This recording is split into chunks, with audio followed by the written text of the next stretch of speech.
박상규 대기자님 나오셨습니다. 안녕하십니까? 안녕하십니까? 예, 한 주 잘 계셨습니까? 예, 뭐 아주 특히 우리 이영풍 기자님 뭐 현장 올공 현장에 있는 모습 저도 아주 생생하게 감동받았어요. 정말 덥고 예, 굉장히 어려운 아주 이 폭염이라 더 힘드셨을 텐데. 거기 아스팔트가 있어가지고요. 복사열이 지열이 막 장난이 아니죠. 예. 올라오는데 앉아 있으면 그냥 숨이 턱턱 막히는. 아니 뭐 장동익 대표는 멸균 우유 하나 하고 초코파이 한 개 먹고 버텼다고 그러던데. 맞습니다. 가슴이 울컥하더라고요. 예. 자, 저희들 어제 국민의힘 의원총회 네. 의원총회 좀 이야기 좀 해보시죠. 뭐 비공개 전환하려고 하니까 잠깐 이러더니 송석준 의원이 일어나서 그냥 송석준이 얘기를 하는데 예.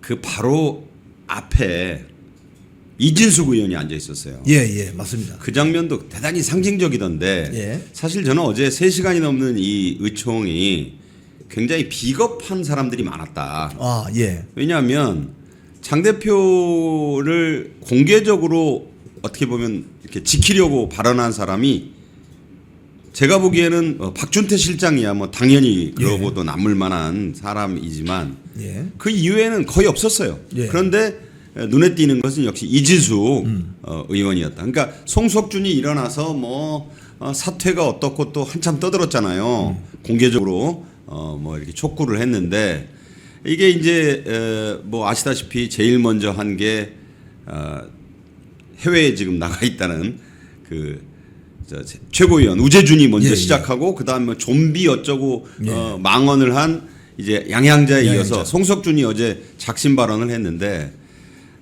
여기에 대해서 좀 대놓고 좀 반박을 좀 했어야 되는데 그런 것에 대해서 이진숙 의원은 분명히 장 대표가 지방선거에서 진 게 아니다.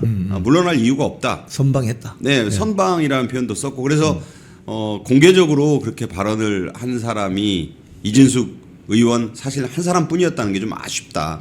나머지 분들도 물론 생각이 있었겠지만 중진들도 그렇고 별 얘기를 안 했어요. 강승규 의원하고 박대출 의원이 그 우리 장 대표가 지방선거 지원 나간 곳에서도 다 졌다라고 오세훈이나 한동훈계 쪽에서는 비난을 하는데 이긴 곳이 있다. 이긴 곳이 있죠. 분명히 뭐 그렇게 또 사실관계를 들어서 얘기를 했지만 좀 강도가 약했어요. 어제 이 의총에서의 그 경론, 그 모든 레거시 언론들은 장 대표 사퇴론이 뭐 쏟아져 나왔다. 그게 거의 전부인 것처럼 보도를 했는데 어떤 발언이 좀 그런 걸 의도적으로 레거시 언론들이 써준 것도 있지만 좀 아쉽다. 그 박준태 실장 의원이 그랬잖아요. 대안과 미래가 그렇게 장 대표 사퇴를 요구하는데 대안이라고 하면 뭐 대안을 가지고 얘기해야 될 거 아니냐. 대안이 없죠. 대안이 없으니까 내년 8월까지 임기가 법적으로 보장돼 있고 또 당원들의 직접 투표로 선출이 됐고 또 이번 지방선거에서 사실상 뭐 이겼다는 평가를 우리 이 보수 진영이 아니라 민주당 쪽에서 이재명도 하고 정청래도 하고 그렇게 하면서 그 결과가 각종 여론조사에서도 지금 나타나가지고 더불어민주당을 국민의힘이 오차범위 밖에서 이기는 여론조사가 나타나기도 하고 이재명 지지율이 지금 5주 연속 떨어져가지고 부정평가가 긍정평가를 앞서면서 앞에 5자도 무너지고 뭐 이러는데 그렇다면 이런 것들을 종합해 보면 뭐가 그게 장 대표가 지금 사퇴할 일이냐 뭐 이렇게 왜 말을 못 하느냐 그래서 대안 없는 미래다라고 박준태 실장도 얘기를 했는데 제가 전체적으로 비겁했다라고 말씀드린 것은 좀 중진들도 그렇고 거기 100명 넘는 의원들이 있었으면 할 말을 좀 하고 그래야 되는데 너무 어제 3시간의 회의에 언론들이 그걸 부각한 것은 대안과 미래의 장동혁 대표에 대한 사퇴론만 나온 것처럼 그래서 또 오히려 장 대표가 중간에 회의장을 나가는 그런 모습 같은 것만 부각을 시키니까 마치 장 대표의 사퇴론이 어제 의총에서 무슨 대세론이 된 것처럼 또 하나 잘못된 것은 서울 등 7곳에 대한 선거소청을 의결을 했어요. 근데 이제 이거를 놓고 레거시 언론들은 조중동을 비롯해서 장 대표의 패배다. 그러니까 원래 장 대표는 전국제 선거를 주장을 했는데 그게 정점식 새 원내대표에 의해서 그게 축소된 거다. 근데 그게 아니에요. 그러니까 정식 원내대표는 원내 사령탑이니까 그 기술적인 문제를 고려를 해야 되잖아요. 이게 선거 소청을 낸다고 해서 100% 되는 게 아니고 선거관리위원회가 이걸 기각이나 각하를 하면 소용이 없잖아요. 지금 그 선거관리위원회가 자체진상조사위원회를 통해 밑밥을 깔고 있습니다. 12명이 투표를 못하고 돌아갔다고 잠실에서 인정을 했잖아요. 근데 이게 뭐냐면 밑밥을 까는 거예요. 왜냐하면 각하를 하려고 기각을 하려고 왜냐하면 선거 결과에 영향을 못 미쳤다는 공직선거법의 조항을 위해서 밑밥을 깐 거예요. 그렇죠. 당락에 영향을 주지 않을 거다. 12명은 돌아갔는데 뭐 그거 가지고 그래 이런 식의 이제 이 밑밥 깔기인데 이런 것을 놓고 마치 장 대표가 어제 의총에서 정정식 원내대표와 투톱에 무슨 균열이 생겨가지고 오히려 원내대표에게 밀렸다 이런 식으로 기사를 쓴 거 이건 완전히 왜곡 보도고 더욱이 신동욱, 김재원 두 최고위원을 막 흔들어대고 있잖아요. 무슨 애들 그 이빨 뽑을 때 우리 이영풍 기자님도 어렸을 때 기억이 나겠지만 자꾸 엄마가 흔들어대잖아. 그럼 이게 이빨이 저절로 빠지기도 하고 밥 먹다가도 빠지고. 저는 그런 생각을 해서 아니 멀쩡하게 신동욱 최고위원이나 뭐 제 언론계 직계 후배입니다마는 뭐 이번에 경찰청 가가지고 할 때도 보니까 제 이진이었어요 사실은. 그래서 옛날 생각이 나더라고. 동욱이 참 배운 대로 잘 하는구나. 막 이 뭐야 하고 막 말리고 그런 모습 보면서 그리고 김재원 최고가 흔들리고 있다.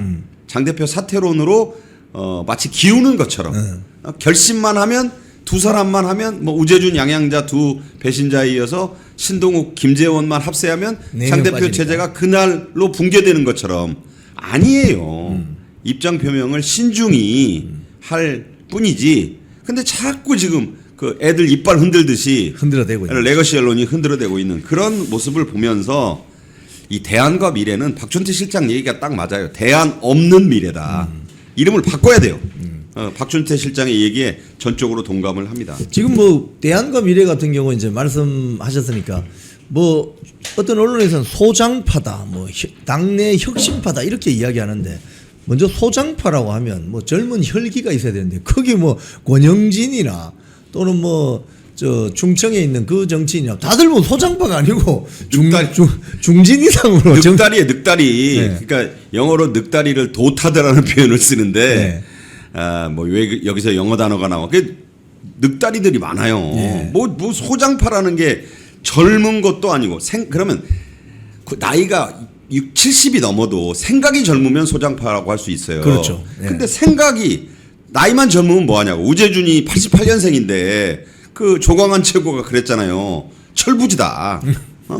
아직 미숙하다. 그랬더니 뭐 또 30살이나 많은 58년생이거든요. 조광한 최고가. 물론 나이 가지고 그렇게 하는 것은 뭐 좀 적절치 않다는 비판도 있긴 합니다만 그래도 장유유서와 동방예의지국에서 1988년생 최고 보고 그 대표 사퇴를 그렇게 얘기하면 되느냐. 철부지다. 그 일축을 하니까 막 으름장을 놓고 말이야 뭐 아니 뭐 철부지라니 막 그러고 대들었잖아요. 그러니까 대안과 미래에는 대안도 없고 미래도 없지만 소장파도 없다. 소장파는 결기라도 있어야 되잖아. 그러니까요. 이게 그 어제 그 의총장 분위기를 이렇게 공개된 영상을 이렇게 꼼꼼히 보면은 아까 말씀하신 것처럼 중진들 특히 영남 쪽 중진들이 사실 국민의힘에 지금 영남 쪽 배지들이 많지 않습니까? 한 60명 넘죠. 그러니까 저는 뭐 보면 영남 쪽 그 배지들을 유심히 보는데 너무 좀 비겁하다. 그러니까 꿀먹은 벙어리 같더라고요. 특히 박대출 의원은 이번에 좀 실망했어요, 제가. 박대출 씨는 사실 언론계로서는 조금 저보다 선배입니다. 서울신문 출신이고 뭐 제가 기자 박대출은 여기서 평가하지 않겠습니다. 뭐 별로 좋은 평가가 안 나올 것 같으니까. 그런데 하여튼 이 양반이 어제 뭘 잘못했느냐면 강승규 의원하고 둘이 그 선거 나가서 지원 나가서 장 대표가 간 곳이 이긴 곳도 있다는 말을 한 것까지는 좋아요. 그러니까 이제 그러면 기자들이 그러면 박대출 의원은 장 대표 사퇴에 반대하는 입장을 밝힌 것이냐 라고 이제 기사를 좀 쓰려고 하니까 예, 예. 또 쓰니까 반박문을 내가지고 그런 거 아니다. 라고 또 이례적으로 아니 장 대표 사퇴를 반대한다고 기사가 나가면 안 된다는 식으로 펄쩍 뛰었거든요. 페북했던 걸 말이죠. 그렇죠. 그러니까 아니 그냥 중진 의원답게 가만히 있으면 되잖아요. 본인이 의총에서 한 말이 있으니까 그걸 기자들이 해석을 하든 말든. 근데 자기가 장 대표 사퇴에 반대하는 걸로 비칠까 봐 서둘러서 진화하는 모습을 보이는 그건 정말 그 진주 삼선답지 않다. 좀 찌질해 보였어요 나는. 근데 제가 그 지난번 그 부산 북구갑에 가서 경선에서 지고 박민식 후보를 적극 지지를 했죠. 그때 뭐 선대위원장 하시거나 예, 다름없잖아. 목이 다 나갈 정도로 소리를 질렀는데 그때 제가 느낀 점이 하나 있습니다. 뭐냐? 이게 이제 어제 의총장에서 벌어진 일하고 이게 연결을 해보면 부산에 국회의원이 국민의힘 국회의원이 17명이 있는데 전재수 빼고. 예, 전재수 빼고 17명이 있는데 거기 지지 유세하러 온 사람이 주진우, 김미애 2명밖에 없어요. 예? 한심하죠. 연설 내용은 뭐 차치하더라도 일단 현장에 온 사람은 나타나야 될 거 예, 아니야. 15명. 여기 나머지 15명은 어디 갔느냐? 코빼기도 안 비었습니다.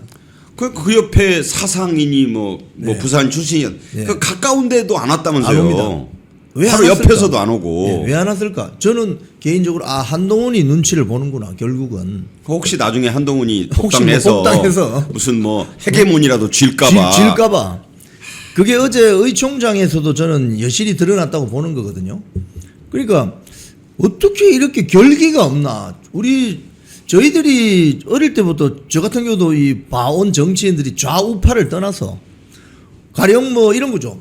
90년 3당 합당할 때 YS의 3당 합당에 반대했던 노무현 의원은 소리를 지르면서 결국은 꼬마민주당으로 가버렸잖아요. 그렇죠. 근데 결국 대통령이 되더라고요. 결국은. 그때 노무현 그 50 청문회 때 지금은 그렇죠. 이제 흑백으로 남아 있지만 예. 그때 저는 목욕탕에서 보다가 참 노무현한테 살짝 반했어요. 왜냐하면 그때 대학생 때인데 노무현이 막 흔들어 내면서 손주항 뭐 하고 같이 막 옛날 사람들이지만 막 윽박 질렀잖아요. 맞아요. 뭐 그러면서 이제 스타가 됐는데 굉장히 충격이었습니다. 그러니까 그때만 해도 야 국회의원이 전직 대통령을 상대로 저렇게도 하는구나. 그 사실 노무현이 뜬 게 그때잖아요. 그때 뜬 거죠. 88년도. 그게 바로 결기. 50 청문회. 하고 싶은 어떤 그 입법기관, 헌법기관으로서의 말 이런 건데 어제는 조용하더라고. 그러니까 이게 어제 의총장을 보면은 뭐 저희들이 뭐 노무현 뭐 저 정권에 이유기 하는 거 그걸 아니에요. 그 이야기 하는 게 아니고 국회의원 배지를 다는 헌법기관이 되면 자신의 소신을 명확하게 밝히고 또 결기도 있어야 돼요. 그래야 이 국민들이 좀 내가 말하고 싶은 것을 대신 이야기해 주는구나. 그럼요. 특히 지역구는 더 그래야 돼요. 그런데 어제 의총장에서는 장동혁 대표의 어떤 그런 불필요한 공격에 대해서 진화를 해주고 오히려 이진숙 의원이 지금 그러니까 당선되지 며칠 되지 않은 거의 잔다르크더라고. 내가 보니까. 이게 제대로 된 행태인가. 그러니까 말씀하신 대로 이 국회의원들은 정말 그 심하게 표현하자면 몰모트보다 못한 존재라는 말이 있어요.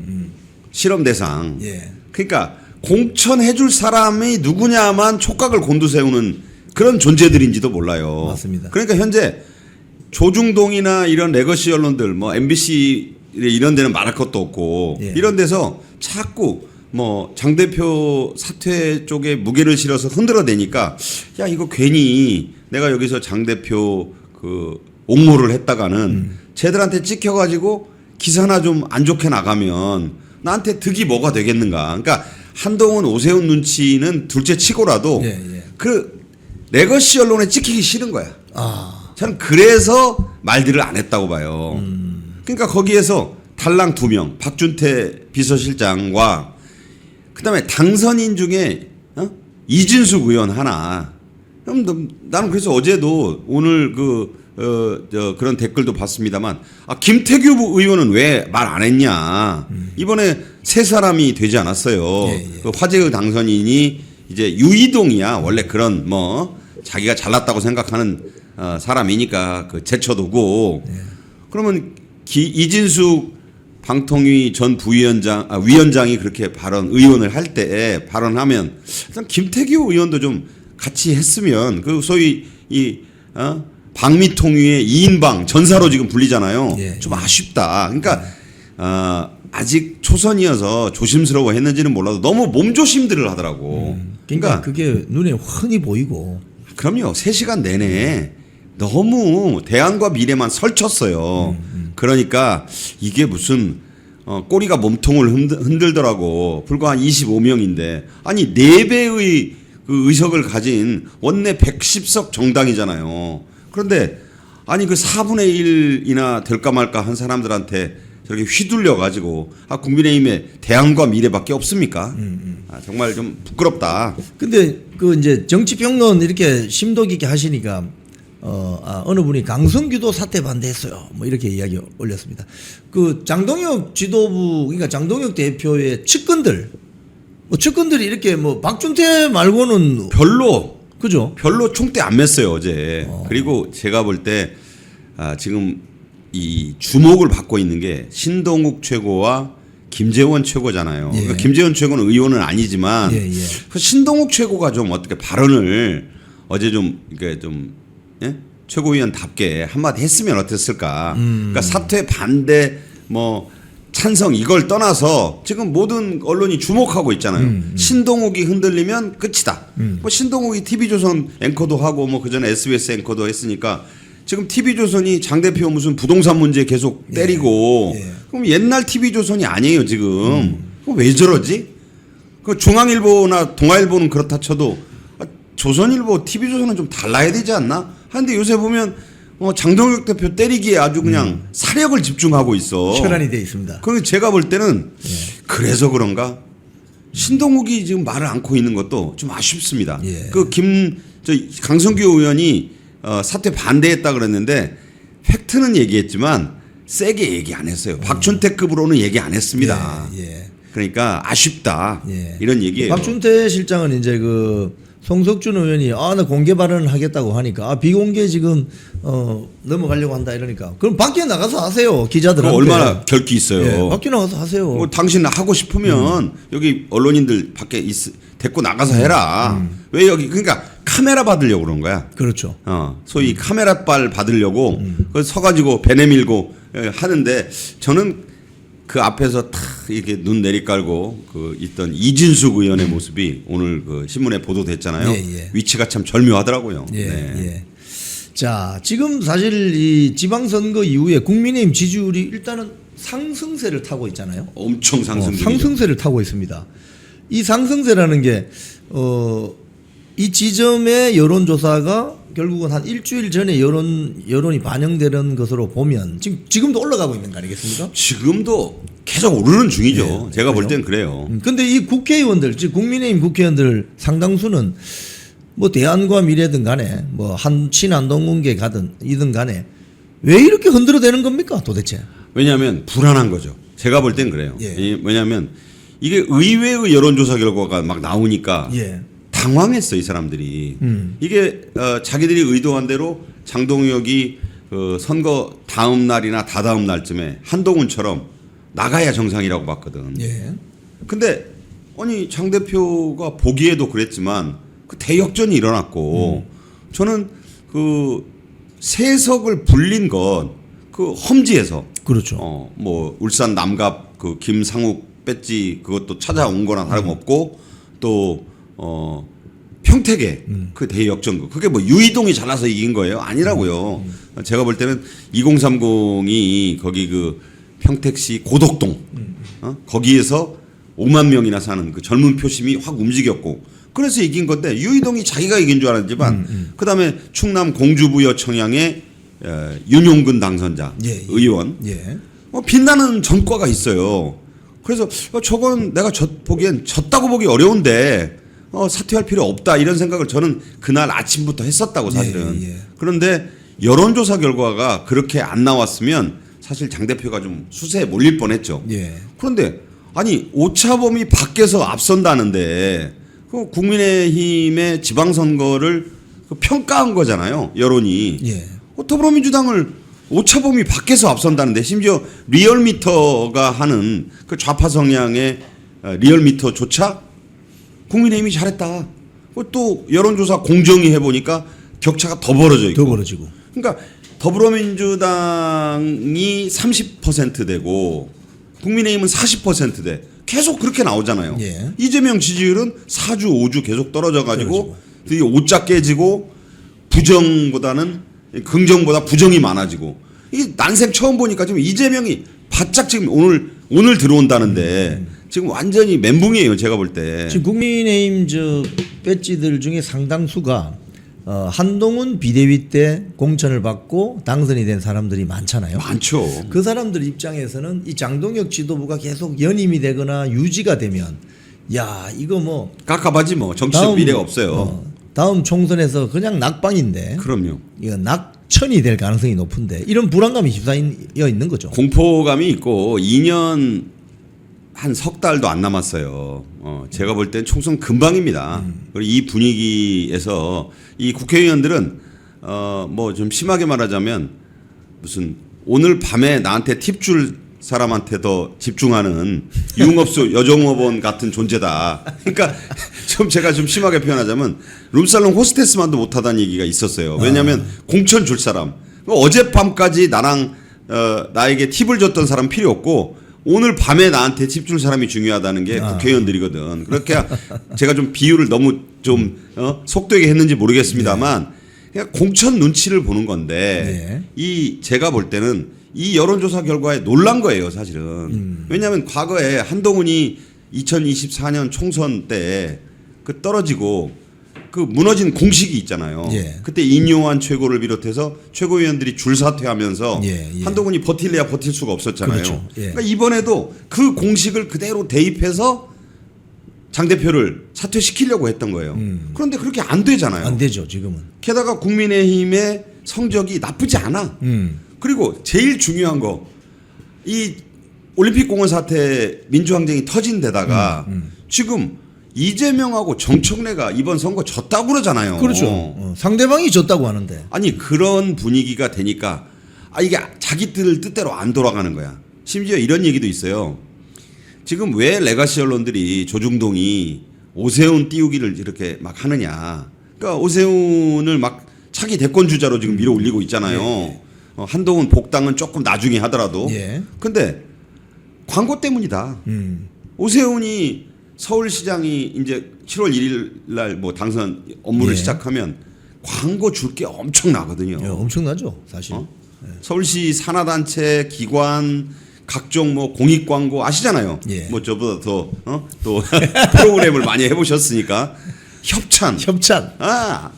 이게 줄줄이 언론사 지금 뭐 JTBC 망하게 생겼고 종편 뉴스 전문 채널 광고에 목이 말라 있잖아요. 장 대표는 광고 줄 능력이 없다. 우선 현찰. 그래서 오세훈 띄우기를 한다는 저는 굉장히 설득력 있는 얘기라고 봅니다. 그렇군요. 주현철 미디어 대변인이 있는데요. 해외 담당이죠. 해외 담당이죠. 그 장동혁 지도부가 들어서고 나서 미디어 대변인 제도라는 걸 신설했습니다. 그러니까 당 대변인이 있는데 또 미디어 대변인. 그래서 미디어 대변인이 뭐지 했더니 활약상이 대단해요. 지금 이번 그 재선거 국면에서 잠실에 이렇게 자주 들르고 하는 현장의 이 목소리를 잘 경청하는 대변인 중에 한 명이 주현철 대변인인데 글도 아주 시원하게 쓰더라고요. 미국 국제법 변호사죠. 미국 변호사입니다. 미국 변호사. 해외에 그 해박하고 법률에도 능통하고. 저도 이번에 그 주현철 대변인의 글을 보고 깜짝 놀랐어요. 과거에 뭐 토황소 경문이라는 게 있지 않습니까? 최치원의 산적을 황소를 그냥 경문으로 떨게 했다고. 근데 그 내용이 정말 너무너무 막 표현이 속이 다 시원하다. 제가 깜짝 놀랐어요. 특히 김재섭을 그 공격한 부분이 정말 와닿더라고요. 보셨습니까? 맞습니다. 지랄이라고 2번이나 쓴 거. 그러니까 이 지랄은 원래 그 욕이 아니에요.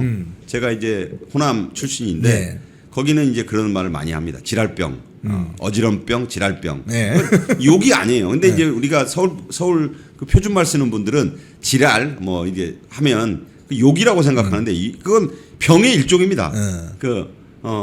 어지럼병이 지나치면 이 광증으로 변한다 할 때 광난을 일으키는. 예, 그게 이제 질환병인 거죠. 네. 그러니까 질환이라는 표현을 김재섭한테 썼잖아요. 김재섭이 누구냐? 뭐 아시다시피 오세훈 캠프의 공동 선대위원장을 맡았고 예. 사사건건 그 장동혁 체제의 반기를 들었던. 예. 그러니까 그렇게 표현하잖아요. 주현철 해외 대변인이. 예. 아니 선거에 이겨도 지랄, 국민의힘의 지지율이 높게 나와도 지랄. 어쩌단 말이냐? 저는 그런 표현을 보면서 야, 참 저는 다른 많은 그 표현들이 있었어요. 예. 그런데 이 주현철 대변인이 정말 할 말을 시원하게 했구나. 예. 그러니까 이제 조선일보가 이 기사를 처음에 인터넷판에 올렸는데 처음에 의도는 그걸 막말하는 대변인으로 깐 거예요. 깐 거죠. 예, 네. 그래서 제목도 당 대변인이냐 장 대변, 장은 이제 장동혁. 동혁 대표 그런 식으로 비판하는 제목인데 저는 이걸 뒤집어서 읽었습니다. 아, 이렇게 시원한 소리를 한 사람이 있었나? 그래서 저는 이거를 그러니까 이게 기자들의 역할이 그래서 중요한 건데 기사를 뜯어볼 줄 알아야 돼요. 그 핵심을 뜯어서 다시 재구성을 해보면 주현철이라는 우리 스타를 발견했다. 이 양반 그 전에 보니까 예비 10번인가 받았더라고. 예. 그 미래한국당. 그러니까 미래한국당 예비 10번이면 사실 안 되는 번호잖아요. 다음번에 당선권 줘야 됩니다. 예, 이렇게 돌아가신 고 김종필 총재가 경제는 돈으로 하는 실업이고 정치는 말로 하는 허업이다 이런 말씀하신 적이 있는데 예. 정치는 결국 말로 하는 건요. 지금 현대 개념으로 이야기하면 미디어 전쟁인 거죠. 미디어 전쟁에서는 미디어 대변인들이 말을 잘해야 됩니다. 그러니까 이번에 장동혁 대표 체제 말씀하신 대로 미디어 대변인들이 활약이 대단해요. 대단해요. 이번 선거판에도 직접 뭐 북가업에서 예, 뛰셨지만 그 김효운 미디어 대변인 저하고 이제 방송도 같이 하고 예. 그 레이나라는 예. 스타 강사 출신 아닙니까? 예, 예. 그 처음에는 얌전한 그저 40대 초반에 그 정치 신인으로 알았어요. 그런데 갈수록 그 방송을 할수록 파워가 이 탤런트가 아주 있어요. 예, 급상승하면서 네. 야, 그래서 그 밖에도 많은 분들 하민경 대변인도 있고 뭐 또 여러 분이 있습니다. 그러니까 활약이 자자한데 예. 장 대표가 이걸 잘하신 것 같아요. 예. 이 제도는 정말 잘 신설했고 좋은 청년 또는 중년 이 스타 정치인들을 만들어내는 어떤 루트, 그 등용문. 예, 등용문이 되고 있습니다. 그렇죠. 지금 뭐 박민영 미디어 대변인, 뭐 이준우, 뭐 권영현, 손수조, 권영현, 손수조, 뭐 등등. 손수조 대변인도 대단하더라고요. 예, 이지혜, 뭐 그리고 저 정경욱, 예, 그래서 지난번에 그 며칠 전이죠 잠실에 그분들 8명 한꺼번에 왔어요. 아, 그래가지고 그 야외에 완전 저희들이 다 앉아가지고 스타 군단이네. 아, 한 마디씩 다 하시고, 네. 이영풍 TV에서 하신 예, 겁니까? 예, 예. 그러니까 그 면면들이 화려하고 또 다들 진짜 소장파들이잖아요. 예. 젊고 진짜 소장파죠. 그게. 40대 전후에 예. 뭐 30대도 있고. 예, 예. 그래서 제가 보면 나는 저 나이 때 저렇게 팔팔했나 싶으니까 참 그 젊음도 부럽고 그리고 굉장히 많이 알아요. 예. 해박하고 그다음에 무엇보다 결기가 있더라고. 용기가 있어야 돼요. 그래서 저는 그런 생각 해봤습니다. 방송하면서 여기 있는 이 미디어 대변인들이 다음 총선에서 모두 배지를 단다면 얼마나 이 국민의힘이 변할까. 그러니까 어제 의총 같은 경우도 좀 시끄러웠겠죠. 예. 저는 의총이 어제 3시간 내내 좀 시끄러웠어야 된다고 보거든요. 경론이 벌어졌어야 된다. 그런데 대한과 미래하고 송석준 같은 사람만 떠들었지 나머지 중진들이 눈치 보느라고 제가 아까 말씀드린 것처럼 한동훈 혹은 오세훈 눈치도 보고 또 조중동 같은 레거시 미디어의 눈치를 봤다. 지금 레거시 미디어가 장 대표 사퇴 그다음에 오세훈 밀어주기 한동훈 복당 이런 쪽에 지금 이 프레임을 만드니까 괜히 저기에서 벗어나봐야 찍혀가지고 기사나 안 좋게 나면 나만 손해지 뭐 하는 식이더라고. 예. 비겁하다는 거예요. 비겁해요. 자, 우리 성관이 이야기 조금 이제 좀 해주시죠. 지금 오늘 조간신문 보도를 보면 너무 기가 찬 기사들이 많습니다. 가령 노태학 중앙선관위원장은 유럽에 뭐 덴마크 뭐 어디 뭐 코펜하겐, 뭐 스톡홀름 뭐 경치 좋은 데는 다 다니는데 뭐 피렌체 뭐, 예, 뭐 깜짝 놀랐어요. 북유럽 뭐 남유럽 뭐 많은 시드니, 뉴질랜드, 오클랜드, 웰링턴 그 전부 유명 관광지예요. 예. 그러니까 몰디브까지 몰디브는 뭐 아주 그 저 하급 직원들이 간 거고 이 위에 그 노태학 부부가 간 걸 보니까 정말 기가 막힌 코스. 근데 그 와이프를 대동을 했는데 그 비즈니스 클래스 비행기 가격이 1,262만 원. 한 사람. 예, 한 사람이. 한 사람이. 1,262만 3천 얼마 뭐 예. 이러던데 야, 저는 비즈니스를 왕복으로 유럽을 안 타봐서 그런데 저도 그렇게 비싼 줄 몰랐습니다. 항상 출장을 가면은 그러니까 우리는 이코노미에 그 어떻게 마일리지 싸가지고 예. 조금 좀 편한 좌석, 발 뻗는 좌석에 앉아본 적은 있어도 야, 이 1,260만 이거 자기 돈이면 누가 뭐라고 했어요. 국민 혈세입니다. 근데 그 선관위가 보고서에 외부에 공개되는 보고서에는 부부 동반이란 말이 없어요. 그 비고란에 예. 부부 동반이라고 썼는데 그게 왜 그렇게 썼겠느냐. 이거 더불어민주당 양부남이라고 예. 그 광주에서 검사장 지낸 예. 그 좌파 그 사람이 자료를 내라고 중앙선관위에다가 요구하니까 그 사람한테 보고를 하는 건 줄 알고 거기다가는 부부 동반이라고 써서 보낸 거예요. 그렇군요. 그게 예. 만약에 국민의힘 의원이 달라 그랬으면 김승수나 김은혜나 국민의힘 의원이 달라 그랬으면 그거 안 적었을 겁니다. 과거에도 안 밝혔어요. 그 세 번 아까 말씀하신 그 뭐 북유럽 예. 가고 호주 뭐 어디 뉴질랜드 간 거 예. 이런 것들 다 안 밝혔잖아요. 예. 근데 양분함이 달래니까 준 거다. 그나마 그래서 밝혀진 건데 5명이 출장을 갔는데 공무원 3명에다가 노태학 부부 그 스톡홀름 예. 그 저기 코펜하겐 갔을 때 9,032만 원이 들었대요. 예. 그게 나눠봤어. 한 사람당 얼마인가? 1,800골이에요. 어허. 그런데 공무원 3명이 1,800씩 쓴 게 아니잖아요. 예. 노태학 부부가 비행기 값만 2,500만 원을 쓴 거잖아. 2,500 쓴 거. 거기에 호텔 등등등 하면 이 둘이 한 5천만 원 쓴 거예요. 이야. 그 혈세입니다. 국민의 혈세. 그렇죠. 아니 그리고 선관위원장이 왜 그 선거관리 세미나니 뭐니 출장을 그런 요상한 데로 간 것도 그런데 꼬박꼬박 부인을 데리고 가냐고. 그거 쓰려면 네 돈 쓰지. 그러니까요. 김병기가 옛날에 칼호텔에서 그 짓 하다가 예. 걸린 거 아니에요. 맞습니다. 예. 남자 보좌관하고 같이 갔다고 그 말도 안 되는 소리를 하고 무슨 동성애자입니까? 자, 근데 오늘 뭐 동아일보 사설도 그런 이야기를 했는데 이게 뭐 관광 출장, 도피 휴직, 선거철만 되면 휴직자가 는다는 거 참 이해가 안 되고. 그러니까 뭐 육아휴직을 그렇게 대거 신청한다는데 농번기에 농부가 놀러 간다는 거잖아요. 그래서 지금 이게 어떤 의혹을 제기하는 사람들도 있습니다. 지금 이 도피 휴직에 대해서 선거철에 그럼 휴가 내고 어디 외국 나가서 뭐 딴짓하나? 뭐 이런 의혹을 제기하는. 일단 바쁠 때는 쉬고 예. 한가할 때는 와서 일하는 또 척하고. 일하고. 뭐 요새 같은 때 뭐 과천 중앙선관위원회 저도 가본 적이 있어요. 옛날에 만들 그 좋습니다. 시원한 에어컨 나오지. 뭐 일업 선거 아닐 때 선관위가 무슨 할 일이 있겠냐고. 아침에 가서 주식창이나 열고 주식 시세 보다가 골프 스윙. 아 그렇지 뭐 어디 비상계단에서 골프 스윙도 좀 하고 점심 먹고 커피 한 잔 먹고 나서는 또 무슨 또 시황 좀 보다가. 네. 아니 탱자 놀잖아요. 그러니까 휴직자들이 선거 끝나면 또 돌아온다잖아. 그렇죠. 이게 무슨 놈의 이해가 안 돼요.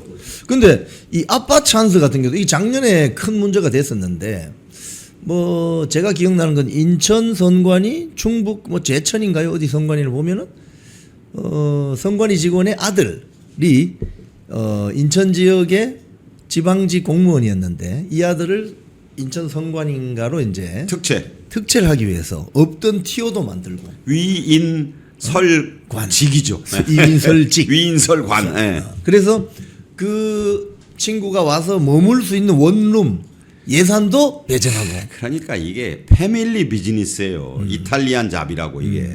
이탈리안 잡. 네. 마피아들. 예. 이게 뭐 하는 짓이냐고요. 이런 선관위에다가 1년에 2,500억 원의 인건비를 나라 세금으로 꼬박꼬박 주고 있다.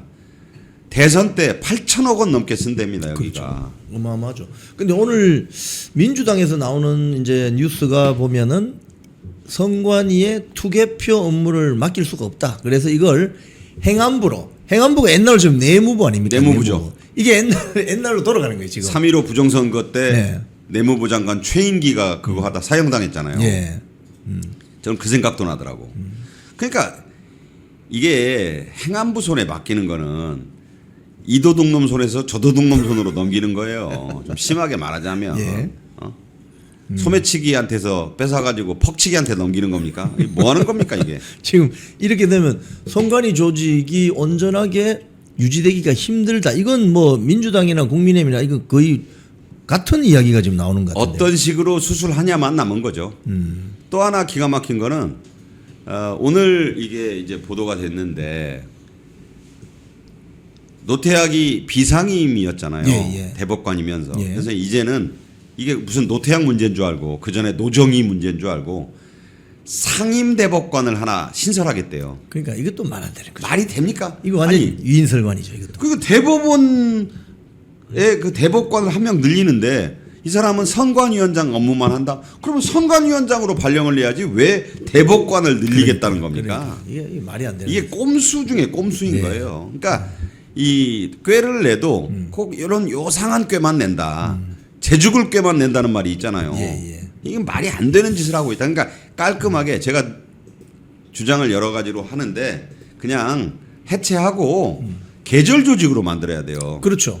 일이 떴다방처럼. 있을 때마다. 아, 일이 그렇지. 있을 때마다. 과수원에 그 배나 사과 딸 때만 모집해서 따고 끝나면 또 집으로 돌려보내고 이게 맞는 거죠. 그게 맞는 것 같습니다. 지금 뭐하러 거기다가 비싼 그 혈세 진짜 2,500억 원 인건비 받으면서 이렇게 일하는 조직은요.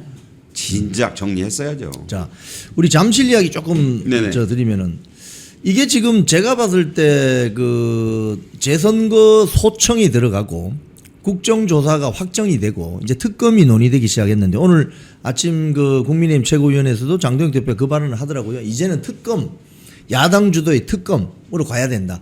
이제 이렇게 되면 그 광장에서 분출된 부정선거 규탄 에너지가 제도적인 솔루션으로 이제 하나씩 이제 가야죠. 이동을 하는 네. 것인데 네네. 이렇게 되면은 앞으로 어떻게 될 것으로 전망을 하십니까? 그러니까 지금 이번에 국조특위 위원장을 국민의힘의 윤상현 의원이 예. 맡았어요.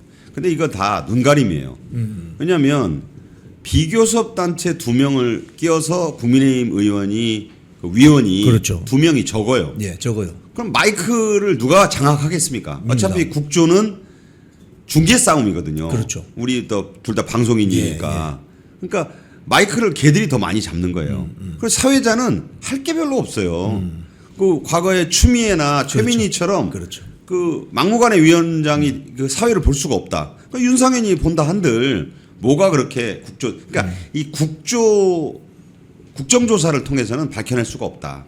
그다음에 검경 합수본도 뭐 뭘 밝혀내겠어요. 이재명 하릉 조직인데 행정안전부 장관이 또 영향력을 미치고 예. 그리고 또 지금 일주일째 하고 있는 중앙선거관리위원회의 자체 진상조사 이걸 누가 믿습니까? 믿을 수가 없죠. 그건 뭐. 도둑놈이 하는 거를 그러니까 특검을 해야 되는데 문제는 민주당이 말하는 특검과 국민의힘이 말하는 특검이 완전 딴 나라 예, 정반대입니다. 정반대잖아요. 그러니까 이 백혜련안이라고 이미 짜놨어요. 예. 제2 종합특검하고 똑같이 똑같아요. 조작기소 특검하고 아니 국민의힘하고 더불어민주당하고 조국혁신당이 한 명씩 추천해서 이재명이 골라 잡는다. 그럼 민주당 거 고르겠죠. 그러면 그게 하나만 그 눈치 보면서 조국당이 추천한 사람을 한다 한들 그게 무슨 차이가 있겠느냐. 그러니까 이런 특검도 국민 속임수예요. 결국 주진우 안 철제 이재명의 임명권을 배제한다. 예. 최소한 더불어민주당의 추천권을 배제한다. 둘 중 하나는 충족을 해야죠. 사실은 둘 다 필요 충분 충족을 해야 되지만 정 안 되면 민주당의 추천권을 배제하든지 이재명의 임명권을 배제하든지 사실 더 중요한 건 이재명의 임명권을 배제하는 거죠. 근데 그렇게 하겠냐고요. 그러니까 올공으로 해결할 수밖에 없다. 올공.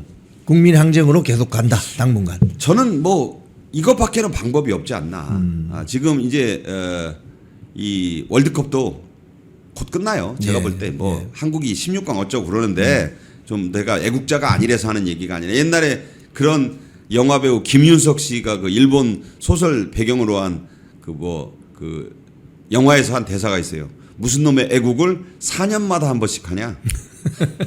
무슨 뜻인지 아시죠? 예. 우리나라 사람들은 축구를 좋아하는 게 아니라 월드컵을 좋아하는 겁니다. 예. 그래서 저는 이런 것 때문에 가려지지 않는다고 봐요. 잠실 더군다나 지금 이 폭염 속에서 이제 이 더위가 이제 시작이잖아요. 예, 예. 저는 8월까지 이 불볕더위 속에 잠실의 열기가 수그러들지 않는다면 국민 저항권 투쟁으로 계속 가야 되지 않느냐. 그 결과를 얻어낼 때까지 가야 돼요. 예. 자, 근데 그제죠. 그 경찰이 체육계 관계자들 앞세워서 그 잠실 핸드볼 경기장 들어가려고 했는데 국민의힘 지도부가 빨리 이걸 캐치하고 현장에서 중재 역할을 해서 제한적으로 필요한 물건만 빼오자. 라고 합의를 했고. 예. 또 이제 뭐 거기 있는 분들이 그걸 어떻게 믿냐. 라이브 방송하는 또 카메라 기자들이 들어간다. 뭐 등등 해서 했는데 어느 여성분이 막았어 가지고. 그 그거 어떻게 보십니까? 성조기를 몸에 두른 30대 여성. 예. 이 2시간 동안 그 잡고 있었잖아요. 예. 굉장히 저는 참 용기가 대단하구나. 일단 얼마나 두려웠겠어요. 지금 일단 수사를 받는다고 그러지 않습니까? 예. 그 업무방해로 업무방해 혐의. 이재명이 예. 일단 특명을 내려놨기 때문에 이 여성은 분명히 알았을 거예요. 예. 본인이 이 행동을 한 데 대한 사법적인 응징을 받을 거라는 거를. 그러니까 그걸 알면서 그렇게 했던 것이기 때문에 그 용기에 우선 탐복을 좀 했고 앞으로도 그 이 제2, 제3의 그런 여성은 나올 것이다. 시민들 사이에서. 그러니까 이 한 사람만의 힘이 아니다. 그러니까 그걸 잡았던 그 절박한 심정을 저는 이해하겠더라고요. 절박한 심정 이해하죠. 그러니까 그 한 사람의 돌출 행동으로 몰아가는 것은 우리가 자제해야 될 것이고 지금 이 현장의 열기는 이제 끊어질 듯 하면서도 계속 이어져야 되고 어제도 굉장히 많이 나왔습니다. 네, 그러니까 아마 이 비겁한 정치권은 이렇게 생각할 거예요. 결국 한국 사람들 빨리 잊어버리는데 날도 덥고 장마도 좀 있으면 시작하고 니들이 버티면 얼마나 버틸 거야. 그러다가 이제 이재명 들어와 가지고 자기 지지율 반전 안 되면 아마 해산할 거예요. 군사작전 하듯이 할 거다. 그럴 때일수록 더 강하게 뭉쳐야 됩니다. 예. 국민의힘도 괜히 이럴 때 그냥 무슨 엄한 소리 장동혁 대표 사퇴 같은 본질이 아닌 일로 그렇죠. 이 당력을 흐트리지 말고 일단 서울 등 7곳의 선거 소청으로 의결이 됐으니까 예. 이제 이 당론이 정해진 거잖아요. 좀 밀고 나가야죠. 이 길로 그냥 나가야 됩니다. 어차피 선관위원회가 각항하거나 기각할 거예요. 그거 다 알고 한 거잖아요. 예. 그럼 그 다음에는 선거 무효 소송 국면으로 넘어가는 것이고 그러면서 이 재선거 투쟁은 할 때까지 해야 됩니다. 좋습니다. 자, 오늘 우리 박상규 대기자님 모시고 장시간 말씀 나눠봤습니다. 우리 시청자님들께 마지막으로 한 말씀 부탁드리겠습니다. 뭐 저는 항상 우리 이영풍 저 기자님 또 앵커님이 현장에 나가시는 모습을 굉장히 제가 대단하게 생각합니다. 왜냐하면 현장을 뛰는 그 유튜브 채널 가운데서 이영풍 TV가 정말 대단하더라고요. 제가 이게 보더라도 그래서 저도 좀 자극이 많이 돼서 저 혼자 몸이긴 하지만 최소한 자주 좀 이 더울 때 좀 가보려고 합니다. 예. 그래서 그 올공 현장에 가서 느끼는 것과 그 이렇게 멀리서 보는 건 또 차이가 크다고 예. 들었어요. 예. 그래서 저도 지지하고 또 빨리 적어도 대한민국 선거민주주의가 바로 서는 그 날이 오기를 저도 미력이나마 방송으로든 뭐로든 이 패널도 그렇고 제가 하는 또 개인 채널에서도 계속 또 직설이라고 얘기를 하고 있습니다만 힘을 합쳐야죠. 예. 이영풍 TV에도 제가 잘 나와서 제가 취재한 내용을 중심으로 열심히 말을 좀 하겠습니다. 예, 우리 박상규 대기자님 유튜버 좀 소개를 드리겠습니다. 박상규의 직설. 네. 직설입니다. 여러분. 제목은 많이 아세요. 예, 링크를 좀 올려주시면 좋겠습니다. 박상규의 직설. 이 채널은 아마도 우파 정치 평론 유튜브 중에서 제일 빨리 아침에 제일 빨리 방송을 엽니다. 아침 6시마다 하니까요. 예, 그러니까 아침 6시에 여러분 방송을 하려면 한 4시에는 최소한 일어나야 됩니다. 맞습니다. 4시부터 챙겨 보기 시작해야죠. 그죠? 네. 조간신문을 다 섭렵하고 조간도 보고 뭐 인터넷, 핸드폰도 다 이게 우리가 머릿속에서 콘티를 짜야 되잖아요. 그렇죠. 예. 그러니까 힘듭니다. 예. 보통 그 뉴스 아이템을 한 20개 정도 쥐고 이게 어떤 식으로 서로가 상관관계가 있고 연결이 되는지 여기서 창의력이 발휘되거든요. 뉴스가 여러 가지 있지만 이걸 어떻게 잘 연결해서 액기스를 헤드라인으로 잡을 것인지 이거는 전문적인 트레이닝이 안 되면 못합니다. 이건 사실은 하기 힘들어요. 그래서 거의 30년 넘게 언론계 대선배시기 때문에 그런 어떤 창의력이 있는 채널이다. 박상규의 직설 많이 구독해 주시기 이렇게 바랍니다. 또 이 이영풍 TV가 자세히 또 저번에 이어서 소개해 주셔서 너무 감사드리고 하여간 보수들은 뭉쳐야 돼요. 이 화살이 하나는 힘이 없지만 예. 2개, 3개, 10개 그러면 강철보다 강해집니다. 부러지지 않습니다. 그렇습니다. 어제 현장 분위기 좀 다녀보시니까 우리 변호사님 보시기 어떻습니까? 어제 이제 있었던 일이 있었잖아요. 예. 그 일 자체는 뭐 여러 가지 드릴 말씀이 있는데 전체적으로는 기존하고 다르지 않았다. 예. 네, 기존에 사실 뭐 낮에 우리 이제 그 정말 우리 그 뭐랄까 우리 그 자유우파 운동을 해오신 우리 선배님들 또 막 이렇게 다 해가지고 우리 같은 사람들이 있지 않습니까? 예. 그러면 딱 지키고 있다가 딱 그 저녁 때가 되면은 우리 또 젊은 그 2030에게 딱 이제 인계하고 이거 어제도 마찬가지로 그렇게 됐습니다. 그리고 사실 어제 이제 있었던 일 중에 이제 그때 이제 언론에 나와 있는 그 출입구에서의 어떤 상황만 보도가 돼서 그렇지 사실 대부분의 우리 우파 운동 열심히 해오신 우리 선배님들, 우리 저를 포함해서 저도 마찬가지로 뭐 계속 해왔던 사람이죠, 사실. 예. 이런 분들은 평상시처럼 사실 그 어떠한 항의나 이런데 저거 하시는 게 아니라 뒤에서 계속 그냥 집회를 이어가는 우리 청년들 그 그늘에서 이렇게 돗자리 피고 다 응원하고 계셨습니다. 그렇죠. 그래서 저는 그런 분들의 힘으로 이 지금 올림픽공원의 이 민주항쟁, 재선거 항쟁이 계속 이어져 갈 수 있을 것이다 그렇게 생각합니다. 네. 현장 분위기 어제 같은 경우에 이제 입구에서 그런 충돌이 있거나 뭐 어떠한 갈등이 있거나 이런 부분들은 사실은 바람직하지 않죠. 사실 이제 저는 우리가 이제 경찰하고 어떤 마찰이 있거나 이랬을 때 항상 이제 좀 극단적인 주장을 하시는 분들이 계세요. 예. 근데 저는 하나 여쭙고 싶은 게 그렇게 한 다음은 뭐냐는 거예요. 그러면 그렇게 한 다음에 그 다음은 그러면 계속 이제 우리가 뭐 한 10년 동안 저걸 맡고 있으면 되는 겁니까? 그게 아니잖아요. 예. 결국에는 우리 목소리에 더 많은 분들이 공감을 하고 예. 그래서 그걸 갖다가 이제 정치적인 목소리로 승화를 시켜서 관철을 시키는 게 목적 아닙니까? 그런 상황이라면은 어제와 같이 어떤 그 사실은 그 출입권자가 있잖아요. 그 예. 출입을 할 수 있는 사람들이 있습니다. 예. 그 건물 자체에 대한 관리권을 갖고 있는 사람들이 있을 테고 예. 그 사람들이 출입을 하는 것 자체를 막거나 해서 우리에게 어떤 명분이나 이런 것들이 떨어질 수 있다라는 거를 사실은 뭐 거기에 오신 그런 국민의힘 의원들뿐만 아니라 거기에 계신 우리 그 우파 운동하던 선배님들 다 알고 계세요 그런 것들을.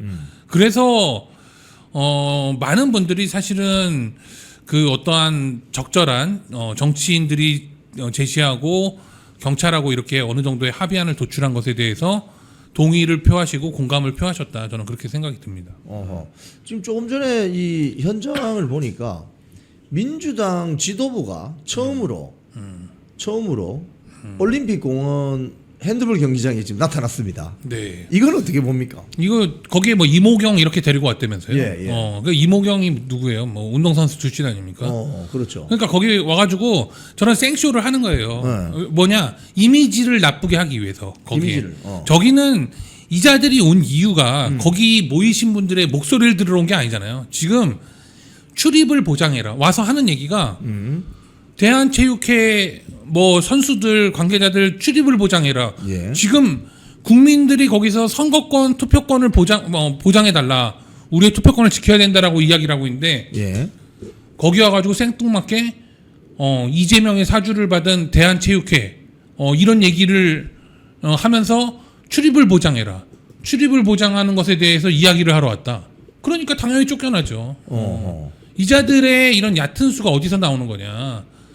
이자들은 어제와 같이 어제 사실 그 대한체육회나 뭐 이렇게 해서 거기 들락날락 하겠다는 이유는 명백합니다. 사실 우리가 막으면 막았다고 그걸 언론에 내보내서 국민적으로 우리의 움직임에 동의를 못하게 하기 위해서 온 거지. 예. 그 물품을 반출하고 이런 건 사실 중요하지 않다. 근데 이제 그 중간에 어떤 교수님이 공직선거법상 거기 들어가면 안 된다 이렇게 주장을 했는데 이건 어떻게 해석을 할 수 있나요? 제가 이제 뭐 그분이 누군지는 잘 모르겠는데 예. 그 주장을 봤는데요. 그런 식의 해석이 일단은 저는 잘못됐다고 생각하고요. 예. 당연히 개표 사무가 계속 진행 중인 것도 아닌데 거길 개표소로 볼 수 있느냐. 당연히 저는 거기에 동의가 되지가 않고요. 첫 예. 번째는. 그리고 그분하고 제가 그분의 견해를 가지고 옳으냐 그르냐를 논하는 건 의미가 없습니다. 사실. 예. 그분의 견해에 따라서 그러면은 거기를 들어가려고 하는 경찰이나 아니면 관계자나 이런 분들이 이런 사람들이 들어가려고 할 때 그걸 전부 다 막았을 때 그걸 불법이 아니라 합법이고 정당방위다 아니면은 무슨 뭐 긴급피난이다 이렇게 해서 위법성이 조각될 수 있는 행위로 주장할 수 있으면 그런 주장을 해도 됩니다. 그리고 그런 주장을 하시는 분이 몸소 실천하시면 돼요. 저는 예. 이런 거는 좀 제가 볼 때는 좀 무책임한 주장으로 솔직히 좀 생각이 듭니다. 뭐 제가 뭐 그분하고 무슨 뭐 법적으로 옳으냐 뭐 틀리냐를 논할 그런 것도 생각할 필요 없이 당연히 그 해당 장소에 뭐 영장을 가지고 들어가야 된다라고 말씀을 하시는데 예. 누가 누구한테 영장을 내준다는 건지에 대한 말씀이 없어요. 그거는 애초에 성립할 수 없는 거 아닙니까? 예를 들면 내가 내 집에 들어간다고 하는데 그 사람들이 누가 영장을 받아주고 누가 영장을 내줘요. 그런 거에 대해서 그냥 하는 거지 자기의 권리에 따라서. 그러니까 그거는 좀 말씀이 맞지가 않고 그런 발언들이 어떻게 비춰지느냐. 잘못하면 어떻게 비춰지냐면 결국에는 저기에 들어오려고 하거나 아니면 경찰의 어떤 공무수행이 전부 다 불법이니까 국민적으로 저걸 물리적으로 뭐 제압해도 된다라거나 이런 식의 잘못된 오해를 불러일으킬 수 있는 말씀입니다. 그렇죠. 저는 그렇죠. 그렇게 생각이 들어요. 왜냐하면 이제 공무집행방해 어떤 법리로 볼 때는 공무는 적법한 공무여야 된다. 뭐 이런 게 있어요. 네, 네. 그렇죠. 그래서 공무집행방해 불법적인 공무수행은 사실은 저항해도 된다. 뭐 이렇게 예. 보통 법리가 있습니다. 그런데 이걸 갖다가 그냥 불법이라고 규정을 해버리시면 본인이 그러면 여기에 저항하고 물리력을 가하는 것 경찰에게 심지어 아니면은 거기 무슨 체육 운동 선수들에게 물리력을 가한다거나 이런 것들이 정당화되는 것처럼 오해하실 소지가 있다. 이거는 저는 매우 잘못된 해석이라고 생각하고요. 예. 이 해석이 법리적으로 타당하다고 생각하지는 않습니다. 예. 지금 어제 그 잠실 개표소 이렇게 문을 잡고 끝까지 못 들어간다 해서 결국은 명색이 대한민국 제1야당 대표와 지도부, 뭐 국회의원 10여 명, 미디어 대변인, 당직자 총 출동해서 경찰이 대한체육회 사람들하고 같이 들어가려고 했던 것을 중재를 해서 그러면 필요한 물품만 가지고 나옵시다. 그리고 의심할 수 있으니 KBS 연합뉴스 실시간 동영상 찍는 장비를 들고 보여주자. 협의를 잘 했습니다. 이끌어냈어요. 그래서 들어갔다가 나오면 대한체육회도 명분이 살고 또 현장에 있는 분들도 명분이 살고 하는데 그 여성 한 분이 잡고 있는 바람에 못 들어갔습니다. 결국. 네. 그래서 지금 방금 우리 유 변호사님 말씀하신 것처럼 민주당이 바로 이때다 해서 체육 선수 출신 국회의원들 앞세워서 지금 여기 왔는데 이렇게 되면은 경찰이 2-1 게이트로 다시 들어가야 되겠다라고 대한체육회 관계자들하고 들어오면 막을 수 있는 명분이 없어진 거 아닙니까? 그러니까 이제 그 다음에는 어떻게 할 거냐는 거예요. 이제 어제 어떠한 사실은 거기에 이제 국민의힘 국회의원들이 왔잖아요. 장동혁 지도부를 포함해가지고 예. 장동혁 대표를 포함해가지고 왔는데 우리가 그 정치인들을 뭐 추앙하라고 하는 얘기가 아닙니다. 이거는 왜냐하면 공권력이 분명히 집행을 할 때 제가 가서 들어놓고 있는 것보다 국회의원이 가서 저항하고 있는 게 훨씬 더 부담을 느낄 거 아니에요. 그건 당연한 거 아닙니까? 그렇죠. 그거는 그렇게 얘기를 했을 때 그 힘을 가지고 어떠한 타협점을 찾고 합의를 이끌어냈다라는 것은 사실은 정치인으로서 반드시 해야 되는 일이고 정치인들이 그 일을 한 겁니다, 사실. 그러면 그것에 대해서 합리적으로 좀 우리가 수용을 하고 우리의 명분을 계속 살릴 수 있는 방향으로 이 방향이 제시가 됐기 때문에 그 부분을 저는 수용하길 바랬지만 또 거기 계신 분이 또 반대를 해서 그렇게 됐다고 하더라고요. 그래서 이 부분에 대해서는 결과적으로 많은 분들이 거기에 동의하지는 않는다고 생각을 합니다. 뭐 그렇게 해서 그 다음에 그러면 경찰이 또 왔을 때는 또 맞고 그런 실제 경찰이 거기 계신 분들의 물리적으로 그분들을 진압하지 못해서 안 하는 게 아니잖아요. 그렇죠. 지금. 그렇죠. 얼마든지 할 수 있습니다. 다만 그 명분을 찾기 위해서 우리에게 누명을 뒤집어 씌우려고 혈안이 되어 있는 거예요. 그런데 그 혈안이 되어 있는 걸 자꾸 명분을 주면 그 다음에는 진짜로 물리력을 가하겠죠. 저는 그렇죠. 그런 점들이 우려가 되는 것이고 지금 민주당이 와서 오늘 저렇게 쇼를 하는 거는 지금 그런 말씀을 드린 것의 일환입니다. 와서 저 사람들 국회의원이라는 작자들이 투표권에 아무 관심이 없어요. 너네가 무슨 선거권 같은 걸 가져. 우리 이재명 수령이 갖는 거지. 라고 생각하고 와가지고 우리들을 해산시킬 명분만 와서 찾는 거예요. 이 사람들을 마치 폭도인 것처럼 규정하고 무슨 폭력을 가하고 공권력에 대해서 막 폭행을 하고 경찰을 모욕하고 대한체육회 선수들이 뭐 운동도 못하게 하는 사람들인 것처럼 우리들에게 뒤집어 씌우려고 하는 거다. 거기에 말려들 필요도 없고 말려들어서도 안 되는 거죠. 당연히.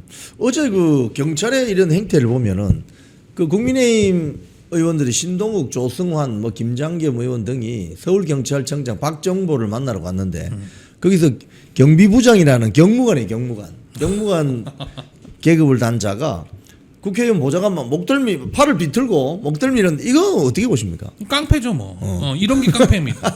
그러니까 이런 자들이 저쪽 진영 입장에서 예. 이재명 정권 입장에서 그리고 또 이 물리력을 가해서 강제로 해산시켜야 된다라고 생각하는 불법적인 경찰들 입장에서는 이런 자가 도움이 안 되죠. 쟤네들 입장도 마찬가지인 거예요. 예. 계속 경찰이 얻어맞아도 경찰이 얻어맞고, 그리고 또 마치 저 민주당 의원들에게 지금 왔는데 우리가 혹여라도 뭐 뒤통수라도 한 대 후렸다. 막 이러면은 어떻게 그게 기사가 나겠어요? 테러를 가한다. 막 이렇게 막 날 거 아니에요? 예. 근데 그렇게 안 하고 계시잖아요. 우리가 예. 말려들지 않는 거거든. 예. 근데 이자는 그런 무식한 짓을 한 거죠. 아. 경찰이라는 작자가 경찰이 뭔데요? 태어날 때부터 보면 경찰 배지 이마에다가 새기고 태어났습니까? 경찰은 국민이 위임한 권력의 아주 작은 일부일 뿐이에요. 그렇죠. 그런데 그자가 국민의 목소리를 대변하는 국회의원의 보좌관을 갖다가 일반 국민이기도 하고 국회의원의 보좌관의 목덜미를 잡고서는 이렇게 한다는 거는 얼마나 우리가 사실은 위험에 노출돼 있느냐. 저기 지금 올림픽공원에 계신 분들한테는 언제든지 몽둥이 찜질을 가할 자들이다, 이 자들이. 그걸 숨기고 있었는데 지가 보여준 거예요. 저들 입장에서 도움이 안 되잖아요. 그럼 마찬가지로 우리 입장에서도 우리가 만약에 경찰을 뭐 어떻게 한다던가 하면은 우리 입장에 도움이 안 되는 겁니다. 그것도 마찬가지로 생각해 보시면 되겠습니다. 이해가 잘 됩니다. 역시 우리 유성수 변호사님 쉽게 설명해 주시네요. 이해가 잘 됩니다. 그래서 아마도 그 경비부장은 아마 깜빵 갈 준비하세요. 박정보 서울경찰청장한테 혼났을 것 같은데. 폐가망신 해야지. 폐가망신 왜? 폐가망신. 폐가망신 대기자. 폐가망신 이런 거 아닙니까? 네. 그러니까 경찰 간부잖아. 저게 서울청의 경찰 간부예요. 경무관이면 군대로 지금 별입니다. 원스타. 근데 저자가 저 카메라 기자들이 찍고 있는 그 현장에서 그 그냥 목덜미 팔 비틀고 했던 이거는 그게 거의 뭐- 얼마나 오만하고 얼마나 독재적인 그 경찰관을 갖고 있으면 그런 직무관, 직업관을 갖고 있으면 어떻게 이러냐는 거예요. 그렇죠. 자, 그 경찰이라고 하는 작자에게 제가 얘기를 꼭 하고 싶습니다. 본인들이 그렇게 추앙하는 이재명 정부가 그리고 이재명과 민주당이 한 짓을 보세요. 그냥 국회에 경찰들이 출동했다는 이유만으로 그 수많은 경찰들이 지금 재판을 받고 있어요. 응? 그런데 실제 그냥 물리력을 그것도 본인이 직접 가한다. 그거 보고 아무도 경찰이라고 생각 안 합니다. 그냥 깡패라고 생각하는 거죠. 자, 경찰력이라는 건 늘 정당화되는 게 아닙니다. 합법적이고 법적인 근거를 갖고 그 공권력이 행사됐을 때만 그 공권력이 정당화되는 거죠. 지금 이런 자가 하는 이런 목덜미를 잡고 국민을 폭행하고 국회의원을 마치 정말 조롱하는 거죠. 이건 조롱이나 다를 바 없습니다. 이런 행태는 그냥 깡패력이다. 깡패력 그 자체다. 이렇게 네. 말씀드립니다. 자, 이재명 지지율이 50% 아래로 급락을 했다는 오늘 조원 CNI 그 지지율 조사가 보도가 되었는데 어떻게 보십니까? 계속 한 달 내내 꼬라박고 있던데요. 근데 저는 이거는 뭐 저보다 이제 우리 이영풍 대표님이 더 잘하시지 않을까. 왜냐면 선거에 이제 직접 참여를 하셨지 않습니까? 사실은 계속 꼬라박고 있었어요. 사실은 그렇지 않습니까? 이게 여론조사라는 게 사실은 추이 아니에요. 추세. 네, 추세. 보는 거예요. 추세. 그러면 어떻게 이게 선거가 딱 끝나니까 이렇게 뚝뚝 떨어질까? 그 와중에 물론 중요한 이벤트가 있긴 했죠. 이제 이 지금 부정선거나 다를 바 없는 투표용지 부족 사태가 온 국민들에게 다 알려졌으니까 그런 측면이 있지만 예. 그거는 하나의 요소일 뿐이고 이렇게 뚝뚝 떨어지는 건 그 전부터 사실 떨어지고 있었다고 보는 게 맞는 것이고요. 그러면 그 전에 우리가 선거운동 과정에서 그 선거운동 기간 동안 여론조사 공표되지 않는 그 기간 동안 있었던 여론조사도 마찬가지 추세를 보였을 거라고 보고요. 예. 그걸 보고도 무슨 지금 마치 막 그냥 우리 그 자유우파가 이재명의 그런 독재적인 여론조사에 신음하는 것처럼 계속 호도했던 사람들은 반성을 해야 되는 것이고요. 그 앞에 여론조사가 왜곡됐을 가능성이 크다. 지금 이게 지금 현재 민심을 그래도 일부 반영한 여론조사가 이루어지는 것으로 보고 있는 것이고요. 그 뒤로는 뭐 말할 것도 없이 계속 떨어질 거라고 생각합니다. 이재명이 자꾸 주권 감수성 헛소리를 하는데 주권은 감수성으로 느끼는 게 아니라 그냥 인지하고 본인이 태어날 때부터 갖고 있는 겁니다. 사실은. 그런데 이걸 감수성까지 찾아가면서 이야기하는 이자가 진짜 국민들에게 투표권을 돌려주고 재선거를 실시할 거라고 이재명한테 별로 기대가 안 되잖아요. 우리가 계속 지지율은 더 떨어질 거다. 네, 저는 그렇게 생각합니다.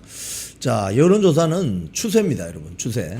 그 숫자에 너무 매몰되지 마시고 이게 내려가고 있나, 올라가고 있나, 유지되고 있나 이걸 보시면 되는데 이재명 정권의 지지율은 계속 내려가고 있다. 내려가고 있다는 건 이제 우리 이영풍 대표님처럼 이제 배우신 분이 점잖게 하시는 말씀이고 저같이 이제 막 배운 사람이 할 때는 이제 꼬라박고 있다. 이렇게 얘기합니다. 이 추세는 꼬라박고 있다. 꼬라박고 있다. 네, 완전히 그냥 지하실까지 꼬라박고 있다. 자, 그런데 지금 민주당 내에서 재밌는 현상이 벌어지는데 뭐 명청대전이라고 하는데 지금 정청래가 뭐 국민은 영원하고 정권은 짧다. 뭐 이런 이야기도 하고요. 네. 또 1인 1표제, 당원 1인 1표제 통과시켜가지고 전당대회 준비를 하는 것 같기도 하고. 그러니까 저 청와대에서는 지금 대통령 탄핵시키려고 하는 거냐, 뭐 이런 멘트도 막 언론에 보도가 되는데 이거 어떻게 보십니까? 그 이제 맨 마지막에 말씀하신 이제 대통령 탄핵시키려고 하는 거냐라고 얘기하는 거는 이제 실수죠. 사실 왜냐하면 언급하는 순간 진짜 탄핵이 되거든요. 이걸 갖다가 본인들이 인정한 거나 다를 바 없는 거예요. 인증한 거나. 예. 사실 쥐가 궁지에 몰려도 나는 궁지에 몰리지 않았다라고 쥐도 발톱을 내세워야 될 판에 지금 자기네들이 탄핵당할 것 같다고 두려움을 노출하는 것은 아주 하급인 전략이다. 그러나 그럼에도 불구하고 예. 지금 사실 친청이든 친명이든 뭐 민주당이든 뭐든 간에 이 좌파라는 집단이 사실상 지금 어떤 사상의 카르텔이 아닙니다. 지금 사실 뭐 아니면은 뭐 지금 우리가 이제 일반적으로 그들을 그냥 통칭하기를 그냥 주사파라거나 아니면은 586이라거나 뭐 이렇게 이야기를 할 뿐이지 실제로는 어떤 이념으로 뭉쳐진 집단이 아니고 사실상 이익으로 뭉쳐진 집단이에요. 이권 카르텔. 그렇죠. 그렇다고 하면은 결과적으로 지금 정청래 열심히 하고는 있어요.